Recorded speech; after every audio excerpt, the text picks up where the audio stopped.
BJP has mastered the art of using WhatsApp. BJP's machine is, I mean, at one level admirable, at another level dangerous. It can spread fake news in the matter of minutes. The Modi era is polarizing India so sharply.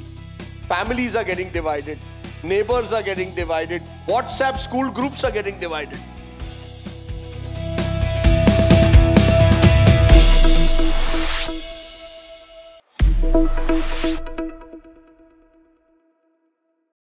Look, you know, Modi loves to use these acronyms. JAM, which is supposed to be Jan Dhan Aadhaar Mobile. He keeps using Startup India, Stand Up India. One day probably Wake Up India, hopefully.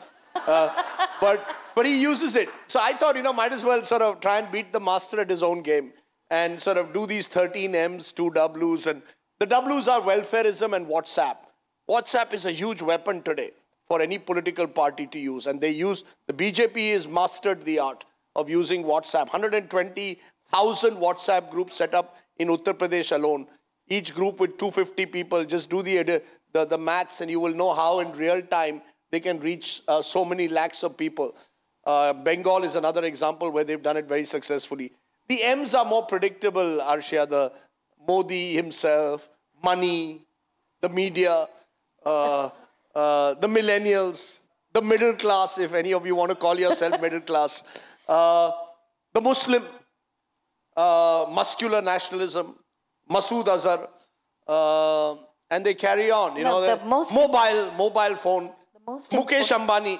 I mean, Jio made a huge difference. 95% down on data charges meant that it was easier for you to send off a lot of this messaging. You know, so I mean, that's just... It's the machinery... And the machine. You know, the mechanical way in which the machinery works, linking all the M's and W's and GKs, etc., that is actually startling. Absolutely. It's the most incredible machine in the democratic world, I think. I mean, the Congress in its pomp was supposed to have this machine, but remember, it was a gentler India, less competitive India, an India where it was basically a monopolistic politics.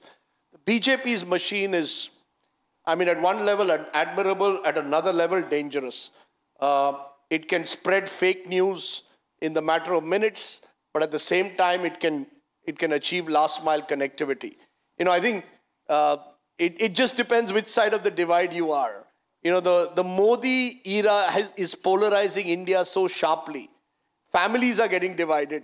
Neighbors are getting divided. WhatsApp school groups are getting divided.